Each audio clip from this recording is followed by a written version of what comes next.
Wait for it, and we're live. Hey, all you crazy sci-fi and fantasy fans. It's time for your daily dose of shenanigans over here at the Blasters and Blades podcast. Just a couple of nerdy veterans and one chaos coordinator geeking out over our science fiction passions and fantastical fantasies. A place where magic is king, the sky is the limit, and space is the place. We are the podcast that puts the fun in dysfunction. So without further ado, we're going to let our guest, Mr. Andrew Warren, introduce himself to our listeners and viewers at home. Hey, everybody. Andrew Warren. I write science fiction and fantasy under the pen name A.A. Warren. And JR, thanks for having me. Yeah, absolutely. Thanks for coming on. So the next part of the introduction, dear listeners, how we first found them. So we did way back in season 3, an episode about G.I. Joe. And somebody said he had to be there for it. So we invited him. And then he thought to ask to come back when he had his series getting ready to launch. That was a blast. It was a really fun podcast. It was. So your other was just mystery, right? It was your other spy thriller, James Bond, Jason Bourne kind of stuff. So now that you got something that fits the wheelhouse we cover, we're glad you could come back. Yeah, me too, man. I'm excited. All right. So before we get started, though, we do have to do the religion questions. Are you ready for this? I am ready. I've been your engines. All right. Star Wars, Star Trek, or Firefly? All of the above. I mean, I have watched every piece of media in all of those franchises and loved them, and a lot more actually. Lately, I've really been into Foundation on Apple. Okay. So pretty much when it comes to sci-fi, I'm easy to please. Like there's so much great stuff out there. What is Foundation? I don't think I've heard of that one. It's the Isaac Asimov books. He wrote them all like after his Robot series, like way back in the 60s, and Apple TV turned them into a like sprawling space opera series. It's like the Roman Empire in space, and it takes place over hundreds and hundreds of years, like this dynasty of clones that rules this empire, and when one of them dies, they take out another one. There's always 3 of them at any given time, and it kind of chronicles this galactic empire and how it starts to decay and fall over centuries. I have to check that out. I had to recently cancel to manage budgets because you can only afford so many subscription services. Yeah, right. It's worse than cable. I did the same thing to Paramount. I find once I caught up on Star Trek, I had to cancel that. But I got a free Apple TV because of some Apple product we bought. I don't remember which one, and that was the first thing I watched was Foundation. Yeah, it's one of those things where we got away from cable because we were going to save money on the subscription, just what we wanted, and then eventually everything wants a subscription, and we reinvented cable at twice the price with commercials. Exactly. But there is a lot of good stuff, and I also love all the new Star Trek stuff they've been doing. Most of the new Star, maybe not all of it, but most of it. And I was really, look, Star Wars is my first love. It's what got me into sci-fi as a kid. My books owe a huge debt to Star Wars, like that style of swashbuckling space adventure. I'll always love that. I don't love the new movies as much as the older ones, but it's a huge part of my childhood. Absolutely. So have you checked out, since you mentioned Apple TV, the Masters of the Air? No, I heard that's really good too. It is. I started watching it because somebody said, hey, watch it. I'm like, well, I'm about to, because it hasn't expired yet, but I've canceled it. So I'm like, I'm just going to watch one episode and see what it's about. And then I realized I've watched all 9 episodes and I didn't sleep that night. But it's essentially the air war over Europe as told through one of the pilots. And it's done by the team that did Band of Brothers, right? I think. I believe it is, yeah. Yeah, those shows were great. So the cinematography is good, and like on the one hand, I was a grunt, so air, whatever. Like they're not on the ground like my people were, right? But then you see what they went through and like the almost death wish, because so many of them died. The attrition rate was so much higher than probably any other MOS once they went that it was insane. Like it was crazy to watch. Like I have a whole new respect for the air guys. It's based on the book A Wing and a Prayer. Okay. So I'm definitely going to have to check that book out. It's just gotten to the top of my to be read pile. So I'm going to have to see if that's done in audiobook, which is mostly, if it's not, it's good enough. I will give some of my brain power to read it on paper. Because like with the head injury, I can read on paper or ebook, whatever. I could read it, or I could, write my own stuff. But if I listen, it's a whole different part of your brain. So I can read books that way and it doesn't slow me down. This one looked good enough. It's willing to risk my brain power to get the story. Well, I'll check it out before we give up the Apple TV. I'll make sure to watch it. Yeah, it was really good. I was surprised. So, all right. So moving on to the fantasy side of the house, because we are polytheistic here at the Blasters and Blades, Game of Thrones, The Wheel of Time, or Chronicles of Narnia. I am going to go none of the above, because for me, when it comes to fantasy, I am a diehard Conan fan. You know, another big influence on me, actually, I'd say what got me into writing in the first place were those original short stories that Robert E. Howard wrote of Conan. So sword and sorcery and that kind of more gritty, down-to-earth type of fantasy is more my jive. Conan gave us the famous quote. Can you talk about? Do you know what it is? The crush your enemies one. Yeah, crush your. What is crush your enemies? See them driven before you and hear the lamentations of their women. That is good. Yeah. I love that movie. I mean, I've read, I've collected the comics since I was a kid. It's got so many good one-liners. Like, on the one hand, graphics are better now when it comes to like filmography, but the one-liners from cheesy 80s action flicks, you can't beat that. Oh, totally. And that movie was done by John Milius. Like, he's a great, he's one of those classic 70s directors. You just don't get sword and sorcery movies of that caliber made by those kinds of people anymore, No, did you watch the remake of Conan? I think it was Jason. Was it Jason Momoa? I enjoyed it. Of course, it was fine as a movie, but it's not Conan. It didn't have that feel even when that Arnold Schwarzenegger Conan movie came out, a lot of Robert E. Howard purists were up in arms and upset because he definitely changed things from the stories, to make it fit as a movie. But the feeling of it and the world and just the vibe was totally in sync with the original stories, in my opinion. Whereas that Jason Momoa movie didn't feel like the same world to me at all. Yeah, I haven't seen that one yet. It's on my list, but I'll have to check it out and see what I think. I'm not super critical about those things, but you can certainly watch and have a good time, but it doesn't have that Conan feeling for me. Yeah, and the original, not only did it have Schwarzenegger, you had James Earl Jones, for crying out loud. Gary Lopez, who's a great surfer, playing the archer guy. It was a great cast. Yeah, but I mean, everyone who sees, when I think James Earl Jones, I think If You Build It, They Will Come, Field of Dreams. I think, his voice work in Darth Vader.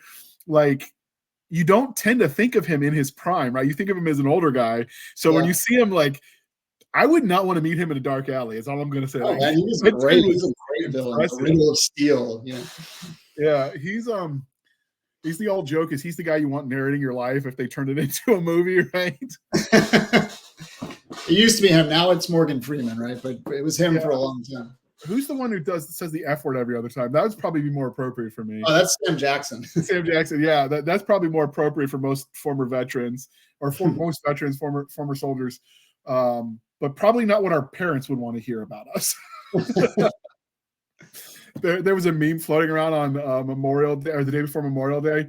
It's a sailor in a uniform, and it's parents here for the pride of his graduation from boot camp, only to learn that F word is now his punctuation of everything he says.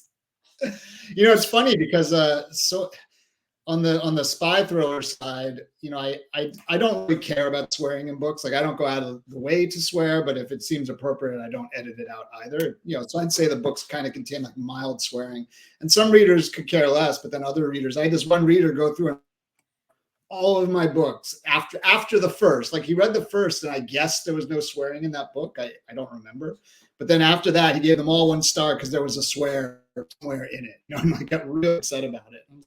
Man, if you're hanging from a building about to fall and die, what are you gonna say? I'm gonna say fuck, Yeah, that's the one thing though you gotta be careful because I watched the movie adaptation of the Masters of the Air, and they have them talking about Until Valhalla, and I'm pretty sure it's a military expression. That's a relatively new thing. I don't imagine they were saying that during World War II when it was a very Christian nation. So sometimes if you're going to do the swearing, you got to get it appropriate to the time and place. Sure. But yeah, definitely there was some swearing going on when I was in Iraq, and when life and death situations, it definitely was not PG. And so I couldn't imagine. I mean, if someone was going to be clean spoken, even in those situations, that's what makes them unique, not Right. form, you know? Exactly. It would not be a very normal reaction. And if That's you why I do said that, though, in the new sci-fi series, I actually went the Battlestar Galactica route and like made up some alien curses, you know, so that people wouldn't be offended, but it hopefully gets across the same effect. and that can work because cuss words is generally you're cursing them, you're imbuing them with negative things, right? So obviously body humor, so fecal matter, et cetera, et cetera. So it makes sense that in the future that might change. Like if you're in a society that's grown up, like we'll take what's that one where they were in this 101 days? Oh, mind blank. But anyway, there's a couple of ones where they lived in a space station above Earth and then they have to land and because they had nuclear apocalypse and they waited it out. And right. I could see, and I'm going to remember the name of that dang movie and book series as soon as we click into this recording because that's how it always works. But like if you're living in that situation, something like, you know, airlock related would be potentially a curse, like space humor. Sure, Yeah. So I could see it changing if it makes sense. Battlestar Galactica just changed the pronunciation of the words we already use to get around it. I'm not as much of a favor of doing that. Make up new ones. I think that works better. In the series, we'll get into it later, but basically humanity isn't the dominant species. There's alien species that are much more prominent, and so their curses have kind of become trickled down into the common vernacular. And that makes sense because like some of the expressions when you deploy in the military, like I'm thinking some of the Vietnamese expressions that the soldiers in our army spoke when they were there, like, you know, just they talk like the local curses. Yeah, well, some of that and just expressions in general. Yeah. And so it makes sense that if you're around another culture at some point in time, you're going to pick up some of their colloquialisms, even if you use it differently or wrongly, right? Yeah. I could see that being a thing. That actually it's sort of like Firefly with the Chinese they throw in, you know, here and there. Yeah, linguistic drift happens. So if you can do it in a creative way, it makes total sense to me, and it doesn't like ruin immersion into a story. That's the goal. Yeah. So, all right, back to the religion question, because one of the crying shames of adulthood is nobody asks you this question anymore. So we are bringing it back. So are you ready for this most important question? This is where you can get it wrong. Hit me. All right. What's your favorite dinosaur? Man, well, first of all, I was like one of those nerdy dinosaur kids who knew all the dinosaur names, and I had like the book of dinosaurs that I carried with me everywhere. I drew pictures of dinosaurs. You know, I remember I was just utterly blown away when my dad took me to the American Museum of Natural History in New York, and I saw the Tyrannosaurus skeleton, you know, for the first time, and I just couldn't believe it. I was obsessed with these things. The idea that these giant monsters, you know, once roamed the earth. I mean, that led me to, you know, my love of Godzilla, which I'm a huge fan of, and I was super into dinosaurs. So definitely I have a favorite, you know, right off the bat. It's not a super interesting one. I mean, it's probably the one most people would cite. In fact, Park even says it was his favorite, but the Triceratops to me was always, you always saw the Triceratops up against the Tyrannosaurus, like in pictures and art. And for whatever reason, the Triceratops was always kind of framed as the good guy in mind, and the Tyrannosaurus was the bad guy. So the Triceratops is my favorite. Yeah, I remember seeing Jurassic Park in theaters too when it came out in '93. Dude, I saw it 9 times. Like when it came out, I just kept going back. And like any of my friends who hadn't seen it, like, oh, you got to go. We're gonna go see it right now. And we'd go see it like over and over and over. Saw it way too many times as well. I'm just thinking of all the money I gave the theater to watch it over and over again. And then when it came out on VHS, we bought it, and I probably like destroyed 3 copies of it because you watch it so much, you wear it out. It holds up, man. Like, well, first of all, I read the book before the movie, and I remember reading the book. I was in college, I think, when it came out. I was on a plane flying home, and like, talk about, you know, a page turn. Like, I just could not. And I think they had already said it was gonna be a movie. And I was like, this movie is going to be insane. Like, this is going to be incredible. And like, it's just such a great movie. I mean, the cast is amazing. The effects, like you said earlier, they still, not only do they hold up, I think better than most of the effects in the later movies, because they knew what their limitations were, how to shoot them and how to make it work. And they mixed the computer, you know, imagery with the physical effects so well that all the, like the Tyrannosaurus attack in the rain, you know, that looks better than anything in movies 20 years later, you know? So you look younger than you are then, if you remember in college in '90 when Jurassic Park came I don't out. know how old you think I am, but yeah, man, I'm not young. All right, I figured you were in 30, maybe 40. But yeah, Oh, Jurassic, the Crichton books came out in '90.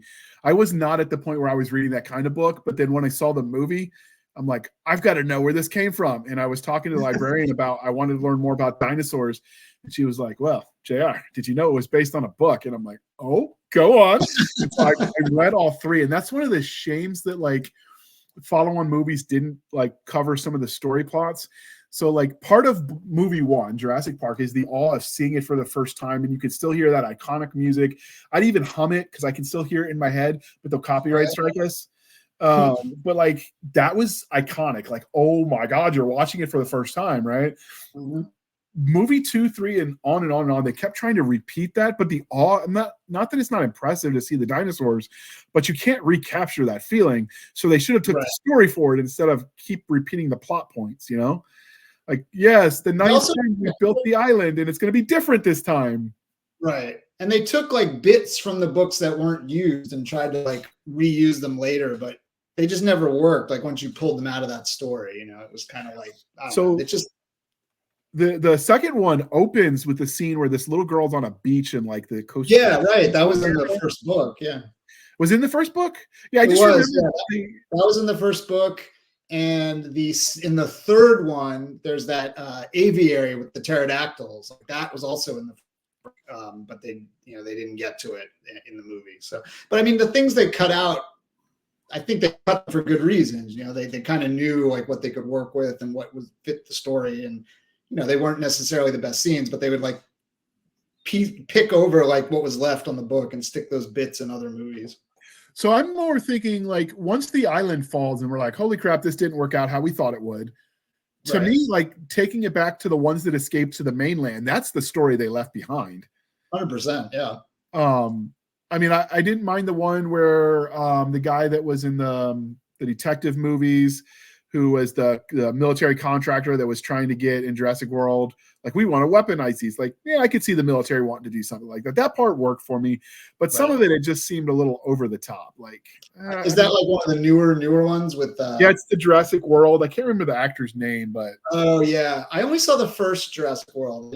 I didn't see the other two. I don't think I saw them yet, but I think that plot line was actually in one of the very first Jurassic Park spin-off comic books, where there was like a military that wanted to use the raptors or for, you know, kind of like drones, almost like controlled predators in the field. Yeah, they I'm trying to figure out the actor's name, but Chris Pratt or no, not Chris Pratt. The character's name was Victor Hoskins, and I'm trying to figure out who was the actor for it. But yeah, that actor was really, he was in some of the TV crime dramas. So anyway, Vincent D'Onofrio. Oh, D'Onofrio, yeah. He played Gomer Pyle. Okay, yeah, he was in Jurassic World. That character was in Jurassic World. Okay. Yeah, he was in Men in Black. He was in The Cell. Oh, he's in Daredevil, or I think. I'm pretty sure, but he's also been in some TV stuff. Yeah. Which is the TV Daredevil, the Netflix Daredevil, King. Yeah, you're right. But anyway, so before we go down too many rabbit holes, like that character, that makes sense, because like I could see governments, militaries wanting to do that, but beyond that, it left a lot of the good stuff and then just repeated itself after a while. I still watched it, I still liked them, but there was room for them to do better. 100%. Did you ever catch, and then we'll move on, but did you catch Camp Cretaceous? No, what's that? So Camp Cretaceous happens at the same time Jurassic World, the first movie, happens. And when everyone's fleeing off the island, in the background of that is the series Camp Cretaceous, and it's cartoons for kids. And they are creating this summer camp that's going to be on Jurassic World Island called Camp Cretaceous. And this group of like kid influencers and, you know, rich kids, that sort of thing, are the first campers to test out everything out. In the chaos, they get left behind and then you get 4 seasons of them like trying to figure out how to not get eaten. 4 seasons? Yeah. Wow. I never heard of that. And then they just released a 5th season, but on the end of 4th season, like they get home and some of the dinosaurs start appearing on land. So I'd be curious to see where the 5th season is going to go. So the kid and I are going to watch it this weekend. Yeah. Let me know if it's good. Yeah, I will. It's pretty good though. I recommend it if you've got young kids. Like it's got an LGBT story. I'm a young kid. I would watch it just for me. It's got an LGBT storyline that some people got offended by. Like if that doesn't really bother you, then I would say it's very kid friendly. I know, like I'm not yucking other people's yum, or like I get some people are devoutly religious, and I respect that. But I'm, for some people that's an issue, and others it's not. If it's not, I would say like as young as 10, I would let your kids watch it. It's good. Nice. We don't have kids, it's scary, but it's not like. Obviously, because they're running from dinosaurs, but it's not like gory, so there's nothing like you got to worry about nightmare fuel. Right. So, anyway, let's get back on track because we just spent 20 minutes talking about dinosaurs, and now you know why we had to bring that question back. Yeah, man, no complaints. All right, so because we are civilized human beings here at the Blasters and Blades podcast, we are no longer knuckle dragging troglodytes. Coffee or tea, and how do you take it? Oh, definitely coffee. Coffee, and I blend it with protein powder in the morning. Are you doing the protein powder for the protein powder's sake, or are you doing it for flavor? Oh, no, for the protein powder. I mean, I prefer coffee without it in it, but that way, because I always, without fail, have coffee first thing. So that way I know I'm getting my protein in, right off the bat. And if I put it in my coffee, I know I won't forget it, or I won't miss it. So. That's if you start like I started. I used the Lose It app, which if you're trying to lose weight to your listener, like I recommend the heck out of it. No, they are not sponsored, but it's if you pay like the $30 a year, it's free. But the $30 a year unlocks the ability to make your own recipes. So you literally just insert all of the ingredients, and it figures out the calories of that meal for you by ounce or unit of measure. It's one of the things once you start tracking that, because that's how I've been, like I've lost 60 pounds already just tracking the calories. That's awesome. Thank you. It gamifies it, because a lot of times it's really easy. Man, I messed up today. It's over, right? And you could just get depressed and fall that back down. Whereas this one, instead of counting it day by day, you do it by the week. So yeah, I messed up on Tuesday, but if I cut just a little bit on Wednesday, I can buff it back out. And at the end of the week, it's a good week. And that gamification alone keeps you on your toes. But one of the things you notice when you start doing that is how much you're supposed to have X, whatever the amount of protein is based on height and weight, and how hard that is for most people to actually get their protein levels. It really surprised me when I started getting into fitness. I was shocked how hard it is to get, the amount of protein you need. And I find that I do best. Like I feel better. I look better. I have more energy when I have kind of significantly more protein than like kind of the minimum recommended. So that's why I try to eat the protein throughout the day, but I have that little boost with the coffee, and that way I know I always hit my numbers. So yeah, it made me want to get into because I like jerky. Like it's just, you grew up in the South, you get that's a great protein snack. So after I saw the prices on it, I'm like, man, I really got to learn to make my own jerky. and once you start trying to eat healthy, like you go on all these rabbit holes of all these obscure things you have to learn as a man. Like you had to learn how to use a grill because grilled meat is healthy meat. Like you're getting right. And now I'm like, man, I'm canning food now. And now I want to make jerky and buy my own I was just gonna ask if you make your own jerky or not. It's on the list now. I want to do that, and I'm looking at right now. I have like a gas grill, and looking at like a charcoal one that I can have a smoker on, because at a certain point in time as a man, you have to discover a love of history or a grill. I mean, it's kind of required. Well, I was a history lover from way back, so that's already there. So of course you got to cover. You're both. I got to get the grill now. Yeah.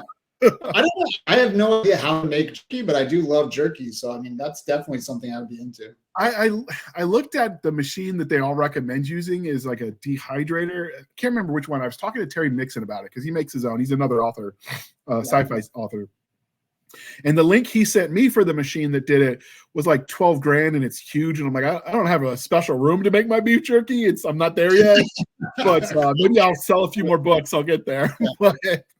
It's something I'm investigating seriously. Women want to walk in that you want a jerky room. Absolutely. Put that in your man cave.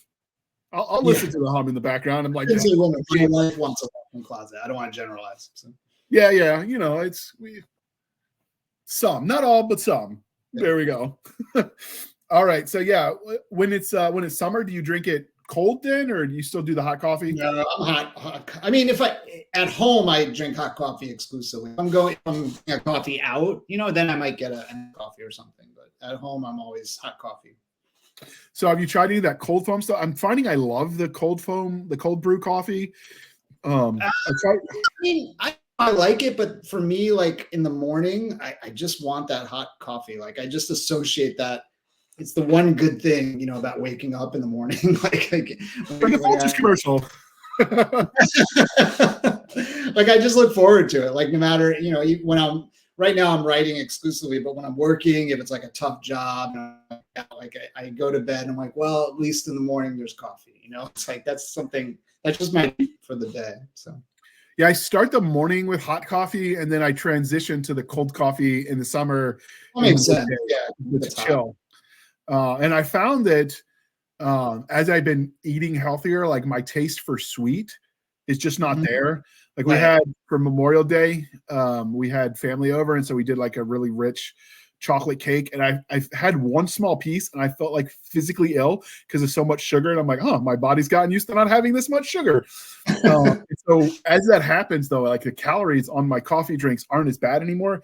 At one point in time, the frou-frou drinks I was drinking was like basically a liquid Big Mac, and now I'm not quite that bad. Like, so it's a little better.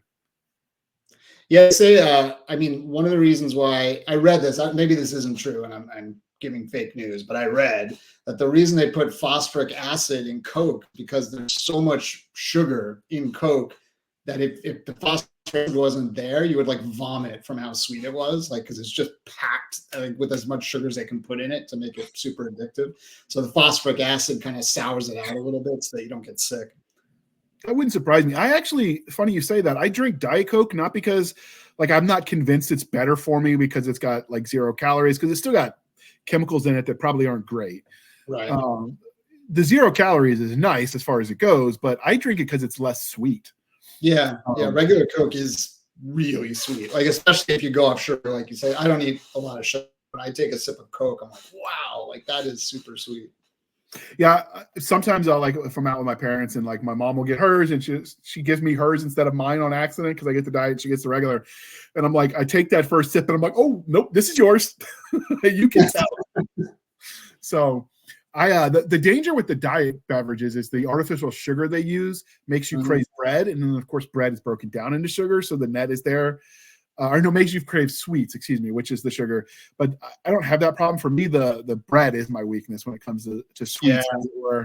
Bread and chips. Like I have, those are the things like.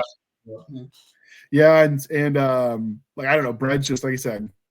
If the end of the world comes, if I can't have good sweetbreads, like just let the meteor hit me already. Right. It's really worth living at that point. I'm a sucker for the bread. Long live carbs.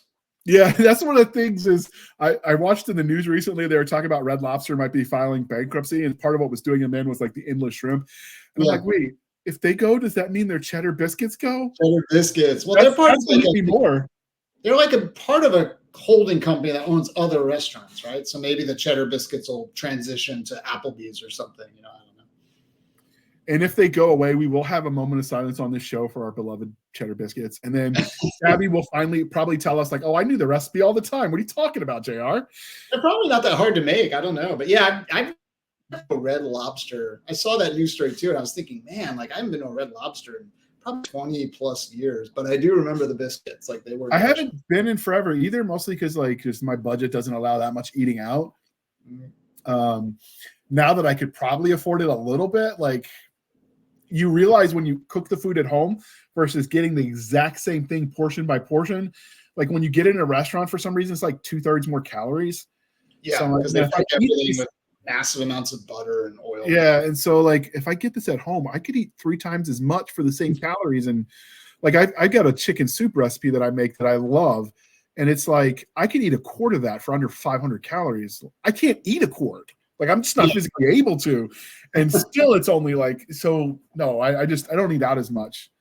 But I always figured, if I ever won the lottery, that'd be one of the places I go. So I wanted to be there. Yeah, Red Lobster. You want it to be there waiting for you. I don't know, man. I think if you win the lottery, you can probably do better than. We could hire their chefs and make it at home. There you go. There you go. Your own Red Lobster. The other place I will normally might cheat would be like barbecue places, because we in the South we got a few good ones. Do you have that out in LA, like good barbecue, or are you kind of hosed? I mean, I'm sure there's a few. I've been to maybe one or two that were pretty good, but it's not, I'm not going to beat like this Kansas City or Texas or something like that. No way, So what food are you guys known for out there then? LA, well, first of all, the food that I'm a big Asian food fan. I love Asian food. Okay. Huge Asian community out here. So there's tons of great, really authentic Chinese food, Vietnamese food, Korean food. The town I live in is a predominantly Asian American community. So there's just tons of amazing like Asian food. So I love that. But I also think LA is pretty known for like burgers. It's like a burger town. Okay. There's lots of like expensive high-end burgers. Okay. Well, if I ever win the lottery, that's another place I'll have to go out and try their burgers, because man, check it out. They're expensive, but they're good. Yeah. I'll link up with the Asian food, frankly. Hit me up if you win the lottery. I'll give you a list. All right. We'll do the global cuisine tour. And then I'll have to like pay for 2 gym memberships just to keep up with all the food. That's the one thing they tell you. Like I started working with a nutritionist at the VA. That's how I got started. And that was one of the things she told me. She's like, JR, you can't outrun a bad diet. Like it's got to start there. So I'm going to have to like everything in moderation, 100%, man.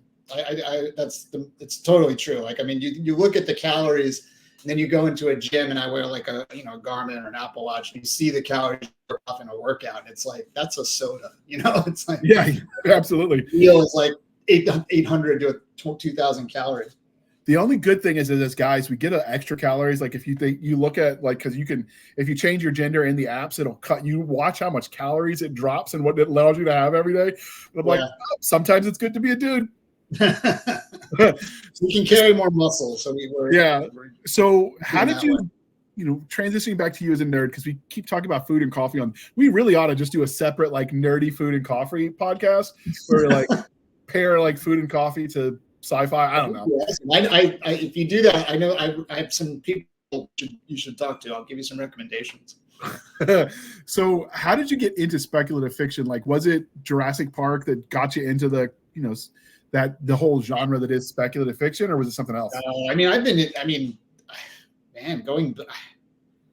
I can't remember a time when I wasn't into some kind of speculative fiction. Like, because even before Star Wars, I remember, Star Trek, which I would watch in reruns. I'm not that old, but Planet of the Apes. I remember that was huge when I was a really little kid. Space 1999. I would have to, and superheroes, comic book, all that kind of stuff. I don't think there's ever was not into that. But I do think that the two, in terms of like my personal like kind of creative style and the types of stories I tell, I think the things that had the biggest impact on me were Star Wars, like I said, for sure. That actually really had an impact on my life because Star Wars was what made me want to get into the entertainment business. Like I said, I live in Los Angeles. I work in the TV and film industry. I went to film school, and that all was from Star Wars, because when I saw Star Wars, 6 years old, and I turned to my dad and I said, I want to be an astronaut because I want to fly a spaceship like Han Solo. And my dad said, well, spaceships aren't really like that. They can't fly around like that. There's no guns on them. They can't go faster than light. And so when I saw those limitations, I was like, all right, then I want to make a movie like Star Wars, because I saw that article in Time magazine that showed all the miniatures that they used. And to me, like that looked like the greatest toy store on earth. So I was like, all right, if I make a movie like Star Wars, I have all these toys I can play with, these cool ships and stuff. So that was what set me on the path to becoming a filmmaker. And then the other one, like I mentioned earlier, was the Conan stories of power, because when I was a little, as long as I can remember as a little kid, I wanted to write a book, and I would always start and I would write, stories about like my Dungeons and Dragons characters or stories about superheroes, or, I couldn't draw, so I had to write it. But of course, as, 6-year-old, 7-year-old, 10-year-old kid, you write a couple pages, lose interest and move on to something else. And when I read the Conan stories, those are short stories, but they're all linked together and they form a bigger whole. And it was like a light bulb went off. Like, okay, I don't have patience to a novel right now at this age, but I can write a short story. And so I started writing short fantasy stories, and that was how I became a writer, basically. At like 12, I think was when I finished my first one. So those two things I think had the big impact on me. But I've always had a deep love of all things kind of nerdy, science fiction, fantasy, superheroes, all that. I've always loved it. So before we move on to the commercial and the book that brought us here, what is your pedigree then as a creator? Obviously you've got the Ghost Jumper series because that's what brought you here. You've got your sort of thriller series under a separate pen name. What kind of products in the TV and film have you worked on? Well, I mean, mostly I work behind the scenes. I've never sold. I've written some screenplays that have won contests and optioned some stuff. I did some writing on a couple shows. I was a writer on a YouTube original show called Fight of the Living Dead, which was a simulated zombie apocalypse where they took these, they took 5 or 6 big, stuck them in a hospital filled with actors as zombies, and had to kind of go through this storyline that myself and some other writers had concocted and interact with characters, and it was all split up like a TV show. But I didn't create that concept. I was just hired on as a writer. So most of my own creative work has been in novels. I wrote the Thomas Kane spy series. Those were my first published novels. I wrote and I'm still writing a space fantasy series called The Tales of Talon, which is basically Conan in space. Conan meets Star Wars, which obviously is what I just said. And now the Ghost Jumper series I'm launching is a new kind of pure space opera series, but it does have a couple little twists I'm sure we'll get into. Okay. Well, with that, we are going to pause for a moment while we shamelessly shill for the man. Boom. Humanity will be free, no matter the cost. Deep in the Guatemalan jungle, buried beneath a forgotten Mayan pyramid, an earth-shattering secret sits, waiting. Its discovery will rip apart the illusion that humanity is alone in the universe. Engaged in a life-and-death struggle for the future of mankind, Harry Rogers and Jess Cook are forced to protect this secret from the most despicable foes imaginable. They must race across the globe to complete Liberty Station, the first true interplanetary ship. Only then can they search for the shocking truth behind what they found. They have no room for error, because failure means death for them and subjugation for everyone else. Presenting Liberty Station, Book 1 of Humanity Unlimited, written by Terry Mixon. Purchase your copy on Amazon and learn more about the author and his works at terrymixon.com. All right. Thank you for sticking with us through that commercial interlude. And with that being said, could you tell us, so you wrote the Ghost Jumper series, which is your own sort of straight speculative fiction, sci-fi, space opera series. Where did the idea for this come from? And while you're talking, I'm going to throw the cover up just so people can see what. Okay.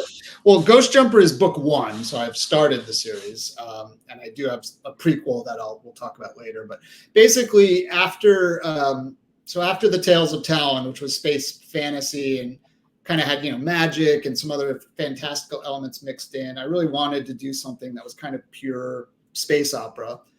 And at the same time, I had just watched one of my favorite old 70s movies called The Driver, which is about a getaway driver. And I've always been a big film noir fan. That's kind of a neo-noir. I just had this sudden idea for a getaway driver in space, So I guess for people who don't watch old movies like I do, you could think of it as the transporter in space, that kind of character. I love car chases and, real complex, deep action sequences. And I wanted to take that and transplant it into a science fiction thing. And, I wanted it to kind of have a little bit of a noirish feel. So I wrote it. It's the first book I've ever done in first person. All my other books were third person, but I kind of wanted to channel that Raymond Chandler, Philip Marlowe mystery kind of thing in space. Only he's the criminal, not the detective. And that was where the genesis of the idea started. And then I just started to world build on how how would this make sense? Like, why would you need a getaway pilot in space? And, how's the technology work and all that? And I just started kind of creating this world around it. And, once I had a sort of skeleton of that world, I sort of dove in and wrote book 1.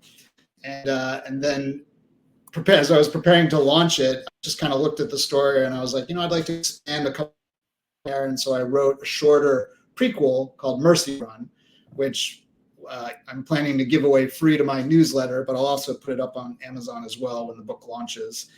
And now I'm working on book 2 as we speak. So I will say on the No Mercy one, or the Mercy Run, you have the detail where if you zoom into the cockpit, you can almost see someone in there. But that's my cover designer, not me. So yeah, but if you zoom into this one, there's no one flying this baby. Well, actually, I'll tell you, his synthetic canine co-pilot might be flying it. He's too short to see. So there you go. I actually really like these covers. The art is evocative. I like this escape. I like your spaceships don't look exactly like everything. Although in the back of the ship where you zoom in real quick, where you see the engine part, it almost looks like the old cigarette lighters with the glow. It's funny. That's actually the front of the ship. So if you look at the other cover, you can see the back of the ship is that's where the engine jet stuff is coming out. So the front has those, things on it. I don't know what they're supposed to be. It's to design, spaceships that look unique and for an affordable rate for a cover. So I did the best. We did the best we could. Who designed your covers? He's a designer that I've worked with before. He's actually in Sri Lanka, I believe. Okay. Then even if you knew his name, you probably couldn't pronounce it because I've worked with some authors over there, and we just shorten thery name because I just can't pronounce it. His first name is Shazad. I don't know if I know his last name, but I always call him Shez, just because it's easier. So yeah, he did good though. I really like his art. How did you find him? Is it He did. So I had a cover designer in the Thomas Kane series, the spy covers, who basically he took an exclusive contract with a publisher and he couldn't design covers for me anymore.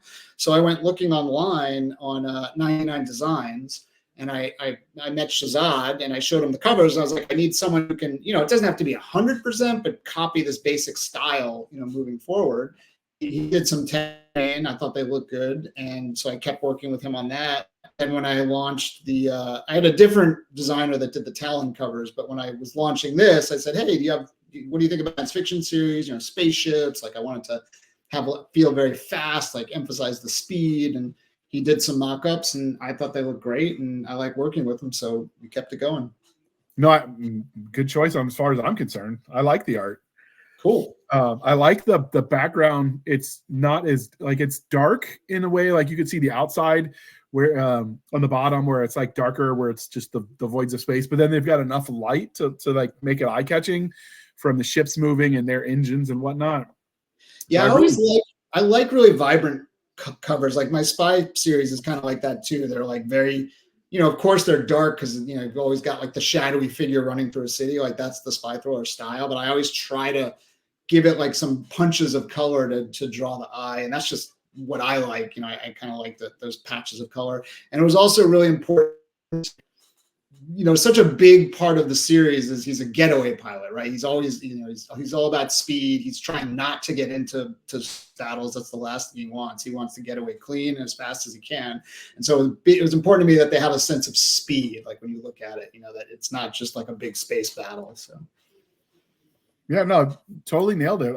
I dig it. So what would you say, like if there are families, some of them that listen to some of our episodes, if they were saying, hey, is my kid old enough for this? What would you say the age range, the rating for these novels would be? I mean, it's really hard because I was a huge reader and read just anything whenever, but yeah. I would say like 12 and up, I think, there's some mild swearing, nothing extreme. Like it's kept to a PG-13 level, in my opinion, like, and anything you couldn't say in a PG-13 movie. Like I because of the world and because humanity is not the dominant culture in the world, they're like alien curse words. So they're made up words essentially that sort of sound like curses. So there's not a ton of swearing. There's a little bit of violence. There's, fade to black sex scenes. There's nothing explicit in that area. So I don't think there's anything in it you couldn't see in a PG-13 movie. So maybe 12, Yeah. 13. I was in 4th grade and reading Cujo. So yeah, I'm not the. Yeah, me too.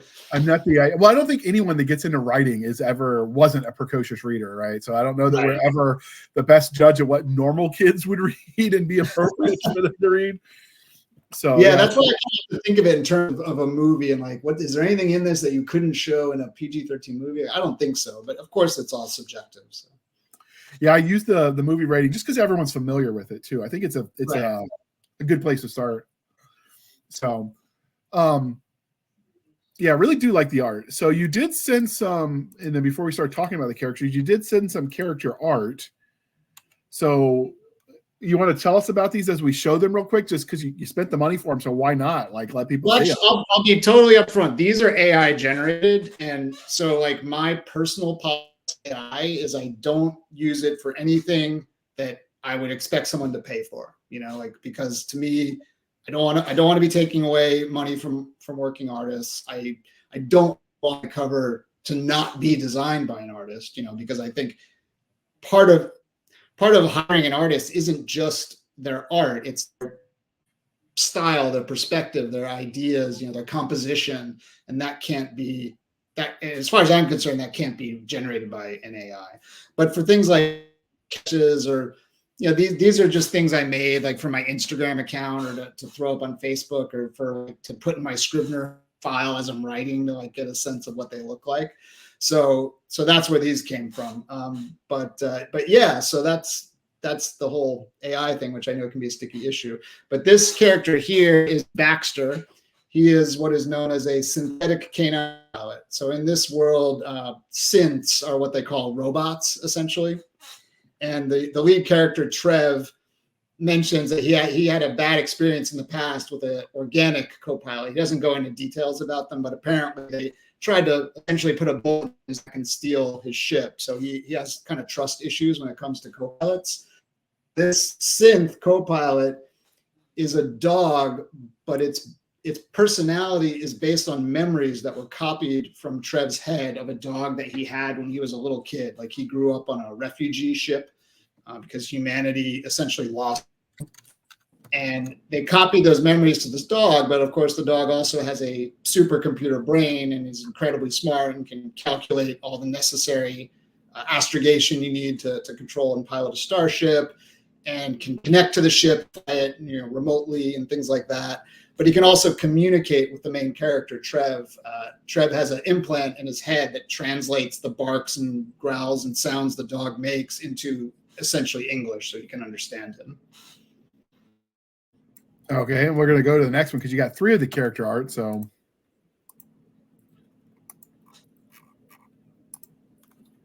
I thought we got more. There we go.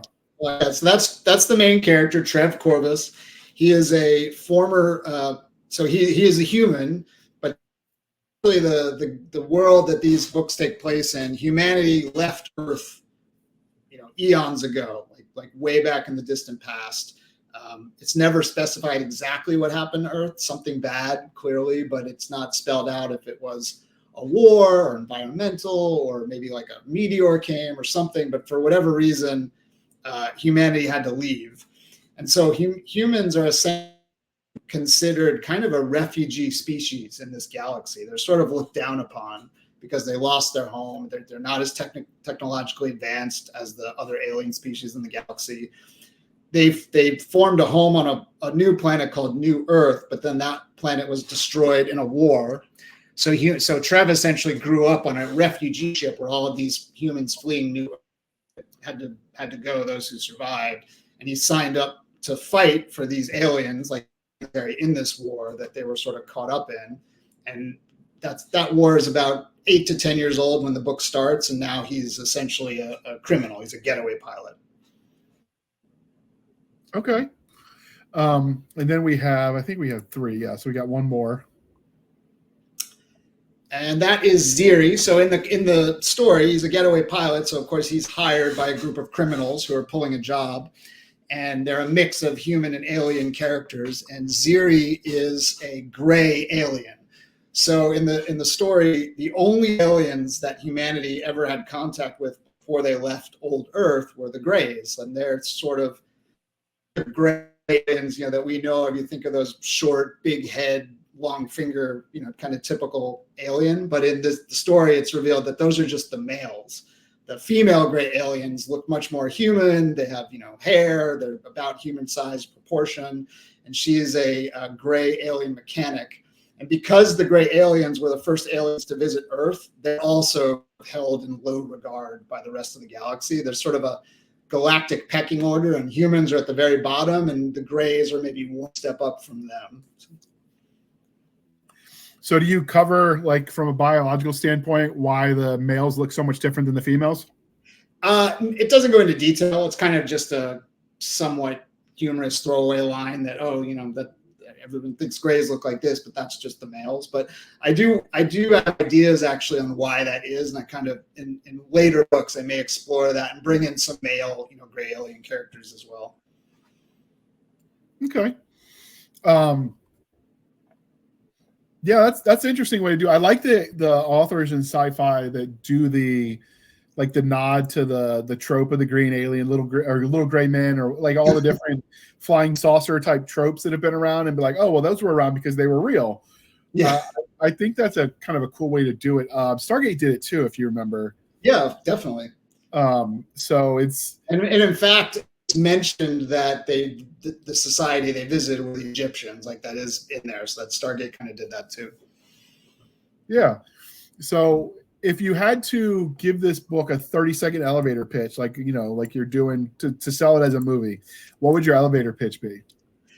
I mean, it's essentially the transporter in space. So Trev is a getaway pilot.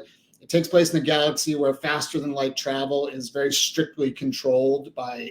Most ships don't have FTL drives. You have to go through jump gates. So you do have an FTL drive, you're a very valuable commodity to criminals. So you can, if someone pulls a job on a planet, you can get them off world and out of the system before the authorities catch up to them. It takes a job with this crew of thieves, but they have stolen much more than they realize, and the job goes south pretty quick. And Trev, Ziri, and Baxter find themselves on the run with the most powerful criminal syndicate in the galaxy after them. And he has to kind of figure out a way out of all of this and get his cargo to safety, because what he's carrying could start another war or restart the old war, if it's discovered. So is there like a romantic element with Ziri and him then in the story? Definitely. Absolutely. Wonder what their kids would look like. Alien babies.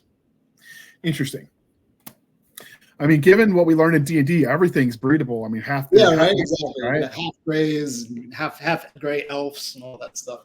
Are there other aliens that we see in the series? Definitely, yeah. So the kind of main aliens, the most powerful, the ones who control the political sphere that this all takes place in, are called the Dranth, and they are like kind of Greek god / reptile people. They are somewhat humanoid. They're very human, but they are highly evolved. Whereas we evolved from primates, they evolved from reptiles. But they're stronger, taller, faster, than humans are. They're biologically superior in most ways. They have gill slits that can filter out toxic gases. Their eyesight's better, down on most of the other species in the galaxy. And then there's also the species that they were at war with, who are called the Vrel, warrior race, kind of somewhat similar to Klingons, but they have their own sort of style to it. And those are the two sort of power players, and then everyone else kind of falls beneath them in terms of their power. Okay. What did you use for the inspiration when you were designing the alien characters? I mean, obviously the Greys is a given, right? But for the other ones, I would things would just pop into my head as I was writing them. I mean, I knew I wanted this species to the Dranth, for example. I knew I wanted them to be sort of like almost perfect, like you can sort of see why they look down on everybody, but I also wanted them to be very alien looking, and I just kind of came up with the idea that yeah, they look human and they're very beautiful, but they have their skin is like green and they have very fine scales, and like whereas we have freckles, they have patterns of blue, instead of like that kind of thing, like little blue dots mixed in, like almost iridescent scales. I thought I could see that being sort of attractive, but also very off-putting. I didn't really have any preconceived ideas. It was just, I would just kind of try to see what their role in the story was and then figure out what images in my head would fit that role. So speaking of roles, so what would you like?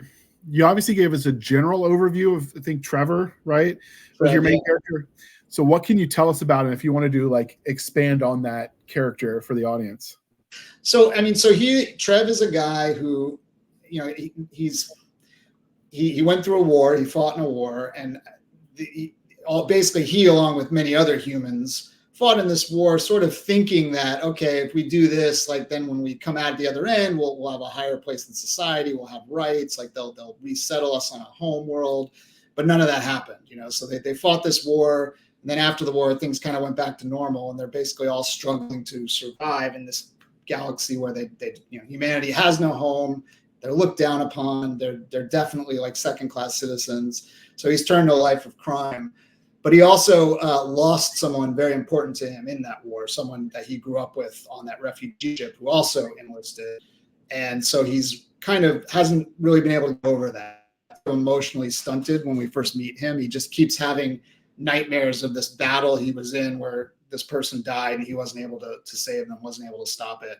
And through the story and, through meeting other characters, he gradually is able to open up again and kind of put that behind him by the end. Okay. What about secondary characters? Do you have any that were sort of your favorites? Obviously, novels have a lot of secondary characters, but what would your favorites be?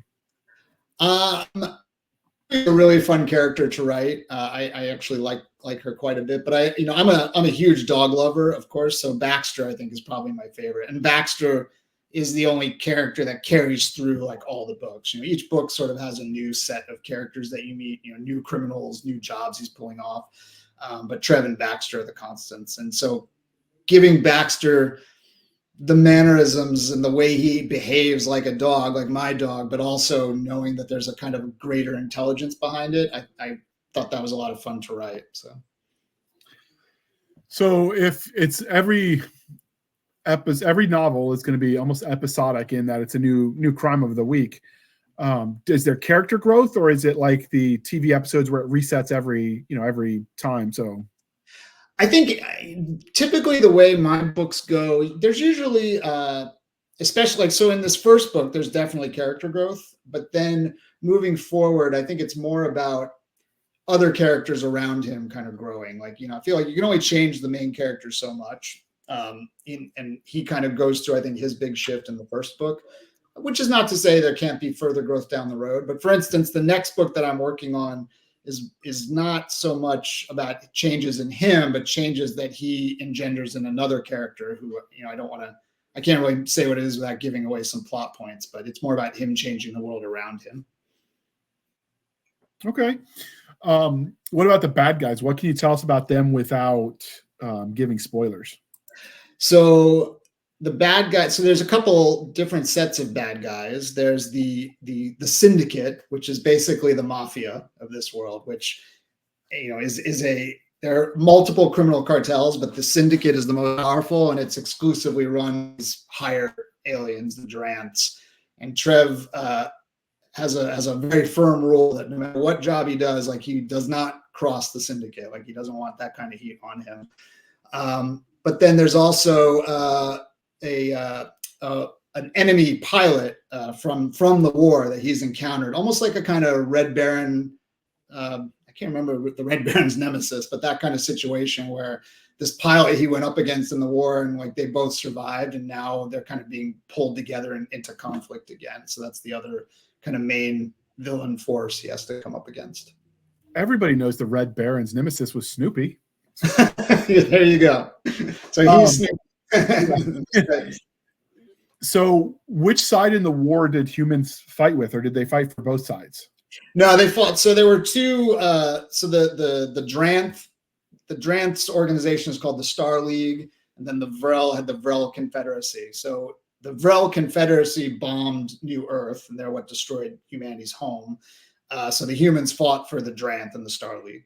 But now that war is over, the Star League, the Dranth and the Vrel have a sort of uneasy truce, an alliance. So.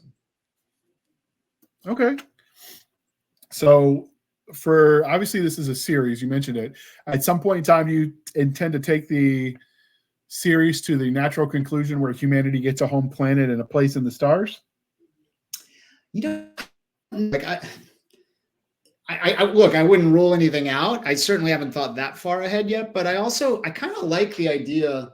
To me, that's something I haven't really seen a lot of, series where humanity is not kind of the mover and shaker, the primary driver, of the universe. I kind of like the situation where they're essentially like political refugees. They don't have a lot of power and they kind of have to scrape by to make ends meet. And I kind of find that an interesting situation for storytelling personally. But who knows? Look, I mean, I'm only in the second book, so I don't want to like count my chickens before they hatch. But if the series went on, that's certainly a direction it could go. Okay, so if Trev and Ziri and Baxter could meet you in a dark alley and they knew that you were Andrew Warren, the creator of their universe, their god, essentially, the tormentor of their souls, if they met you in a dark alley, how do you see that interaction playing out? Oh, man. Trev would probably just crack wide. Ziri would be pissed off and might try to shoot me. Trev would just kind of give a cynical comment and go get a drink. And Baxter would growl. Okay. So what kind of tech did you explore with this novel? Like, obviously FTL, spaceships in general, presumably by the cover, your art, they have bionic limbs as an option. Yeah, that does. Trev actually does not have a bionic limb. That's just sort of a weird artifact of the art, but they do exist for sure. I think the big tech that I played around with in the first book anyway is the FTL, because that's kind of a big part of the story. The idea that the way they get around are these things called it's called the network, and essentially that's a system of stable wormholes throughout the galaxy that were artificially created, but nobody knows who created them. They predate the Dranth and the Vrel and humanity by eons, but the Dranth discovered them and have been able to sort of harness them. And they've, in the aftermath of this war, they've formed a corporation called Transcore that essentially controls them and monitors all the traffic that goes through them. And they've outlawed any other sort of FTL technology, citing that it's too dangerous. Like if depending, like one of the rules of the actual FTL drive that Trev has is called a ghost drive, because you can pop up, you can take off from one place and pop up in another in seconds. And if you do that within a planetary atmosphere, it can cause a chain reaction that destroys the planet. So it's considered too dangerous to use. So they're illegal. So that was a big part of the technology in the world building. And then, the weaponry. I mean, of course, who doesn't love designing sci-fi weapons, right? So they have the energy weapons are called bolters, but they also have slug firing weapons called sluggers that use magnetic drivers to send projectiles. And they both have pros and cons depending on the situation you're in. There's bladed weapons called slicers, which have kinetic amplification fields, so you can like stab through like metal with it, almost like Wolverine's claw. You don't have to be like super strong or anything. So that was a lot of fun. There's anti-grav vehicles. One of the things I like a lot is because it has this noir element. The space stations, a lot of humanity congregates on space stations because they don't have their own planet, and the space stations are all described as having like really shitty second-rate atmospheric systems. So like they have like chemicals and vapor that condense in the domes and superstructure and rain. So you get sort of rainy streets and alleys on a space station, only it's like very toxic and full of chemicals. So some of that, those were sort of fun elements to come up with. If you could get teleported to this place, would you live there? I mean, I guess as the creator of it, I can't I'd be so fascinated. I can't say no, but for a human, it's probably not a very pleasant place. So on the level of grimdark, like where would you place this? It's not. It's really not. It may sound grim, but I'd say it's definitely not dystopian. It's more like the darker side of Star Wars. You know, like if you take the Han Solo, smuggler, bounty hunters, Jabba the Hutt criminals, that kind of thing, and just dial it down a couple notches darker, I think that's kind of the mood of it. Okay. Given that you work in the visual mediums, generally speaking, if you were going to cast actor or actress for Ziri and for Trev, who would you pick? That's tough. I think, you know, a lot of writers, I know they grab like pictures of actors and stuff to refer when they're making their characters, but I don't typically do that. I usually have a kind of image in my head, but it's not like a known actor. But Trev, someone like maybe Jake Gyllenhaal, maybe someone who's got that kind of battered down, like I don't know, like almost like a film noir private eye kind of person. I don't know if maybe he's not a good fit, but he's got those very expressive eyes. So I kind of see it working. Ziri, maybe Ana de Armas. Okay. So for me, what I do is I tend to go to various modeling sites for guys and girls, and I'll grab like as much as you can get of them, like full body, because then you can get the descriptions better. And if you have a picture to refer to, especially if you're co-writing, like I could describe it one way and you could describe it another. And as long as we're using the same picture, you're still covered, right? Oh, totally. Like if I was co-writing, like that would be a necessity for sure, especially sci-fi where you've got these aliens and like your image of it could vary so wildly, you know, from somebody else's. Like I could see that being super useful.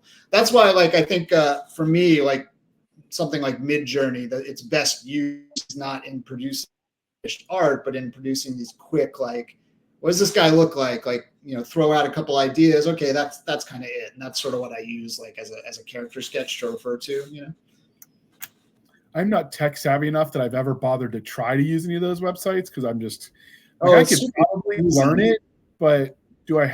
There's nothing to learn, man. Like you literally you just pay. It costs like $10 a month, I think, or some maybe $5. I can't remember, but you just type in like, give me a guy who looks like Jake Gyllenhaal, a space bar, you know, and then you just keep hitting a button to like change it up until you kind of like how it looks. Like it's not technical at all. Oh, maybe I'll play with it later. But in the meantime, the word's got to get written. You know what I mean? 100%. And like I said, like to me, like that, I feel like it's super useful for that kind of stuff. But I definitely balk at, you know, people who use it for design or anything that you want people to pay for. I don't think that I don't feel right using it for that. Okay. Is there anything that we didn't ask you about this series, the Getaway Driver series? That's what it's called, right? Interstellar Getaway Pilot is the subtitle. Yeah, I just put that on all the books because I figure that gives a really super clear idea, like, of what it's about. You know, if that doesn't sound interesting to you, you're not going to like it. So. Was there anything about that series that we didn't ask that you think the audience needs to know? I would say two things. Like, it is, number one, it's all about like action and excitement. It is not hard sci-fi whatsoever. It's, if you like long space and long action sequences and like real, like kind of fast-paced storytelling, like it's that kind of story. So if that kind of sounds good to you, if you know, Star Wars meets The Transporter sounds like something you'd like, then you know, it's probably up your alley. And then the second thing is just the release date. You know, book 1 is being released June 11th. I'm going to launch, because it's a brand new series, I'm going to launch it for 99 cents, which I don't usually do, but I want to kind of get it out to as many people as possible. And then I'm also going to give away a free prequel to my newsletter, Mercy Run. So if you join my newsletter anytime before then, you'll get the prequel for free as well. Okay, now this is going to air in July, so it probably won't be 99 cents. So if you could, when it goes live, just stick it in the stick it in the Facebook group so we can get it out, and I'll share it around too. Will do. You got it. So that way they know that, hey, we're, the interview hasn't aired yet, but this is the one we're talking about. And hopefully by then they'll have read it and that this all makes sense. So. Yeah. So do you cover where Trev gets this ship, with the super drive? No, it's obliquely stated that some of these drives were used in the war, even though they were super dangerous. So you can kind of assume that maybe that's how it came about, but I don't specifically state in the book where he gets it. But that is something I want to kind of reveal more of. For instance, like I said before, he does mention that he had a living co-pilot who tried to kill him and steal his ship. And then in the second book, you're going to meet that co-pilot, like who that person was. So as the books go on, I do want to fill in, where he got this ship and how did he transition, from being a fighter pilot to a getaway pilot and all that kind of stuff. So I like to kind of do a little bit at a time, not do a big, info dump. Okay. So how can listeners and readers find you on the wild interwebs as we bring this to a close? Well, my website is aawarrenwriter.com. And then I'm also active on Facebook, and I think you've got the links for that. Instagram, all those, the character images, I post stuff like that on Instagram. I try to post one thing a day. So there's lots of fun, aliens and spaceships and, stuff from the books goes there. And I think you have the Instagram and Facebook link. I honestly am so bad at Facebook. I don't even know what my handle there is, but I gave you the link. So. Yeah, we've got all the links there. So you just follow the show notes. You'll be good to go. So this is the part, dear listener, where I remind you to please be kind and speak your mind on the reviewing platforms. Your reviews help the right readers find the right books. So do your part, especially for debut. Well, not really a debut novel for you, but it's the first in a series. And so if you like the concept and you want more of it, leave the review, help other readers get hooked too. And that's kind of how you help contribute to the art that you know and love, is you share the word through the review system, which tweaks the algorithms, which gets the other readers to say, hey, this is cool. I like this. And so you can sort of build a dynasty that way, dear listener, and you will have been a part of it. Every time an author gets a review, and I'm sure you know this, it is so important, and it gets you right there. So knowing that people out there like what you're doing is the Absolutely. Fuel going. So, and you can find us, dear listener, on our Linktree, linktr.ee, Linktree/Blasters and Blades podcast, where we link to all the things: the BitChutes, the Rumbles, the YouTubes, the TikToks, the Twitters, the Blasters and Blades Facebook group and Facebook page. We got Madam Stabby Stab over there on the Instagram, Twitter, and email. And you can email us directly at blastersandbladespodcast@gmail.com. Again, blastersandbladespodcast@gmail.com. You can go to our website, which now that podcast or Spotify bought Anchor FM is a bunch of gobbledygook, but we do link it in the link tree. And so when you go there for as little as 99 cents a month, you can help keep the lights on. Every penny helps. These episodes aren't free to produce. We certainly appreciate your patronage. Speaking of, you could support the show more directly at buymeacoffee.com/author J.R. Handley. Again, buymeacoffee.com/author J.R. Handley. Be sure to put in the comment sections for the podcast, and I promise I will keep my co-hosts duly caffeinated. They will drink until their liver surrenders to the caffeine overload. And if you like caffeine and coffee, we are affiliated with the Coffee Brand Coffee Company. Link is in the show notes. Code is Podcast Grunts, and you get 10% off, and we get a little bit of kickback. It's a win-win situation. So that also helps us out. With that, thank you for spending some of your precious time with us. For my absentee and crazy co-host, I am J.R. Handley, and this was the Blasters and Blades podcast. We'll be back next week at the same time, where we'll indulge our love of nerd culture, cheesy jokes, and all things that go boom. And with that, we are out. Thank you, Andrew, for coming on. This was a lot of fun. Yeah, man. Thank you for having me. Let's do the Godzilla episode. I'll come back. Absolutely. When that comes out, like we did the was it Gods and Monsters? Is that the movie series that Apple did? Oh, Monarch. Yeah, Legacy of Monsters. Yeah. When season 2 comes out, we're gonna be definitely doing a review of that. Love it. Yeah. And with that, dear listener, we're out.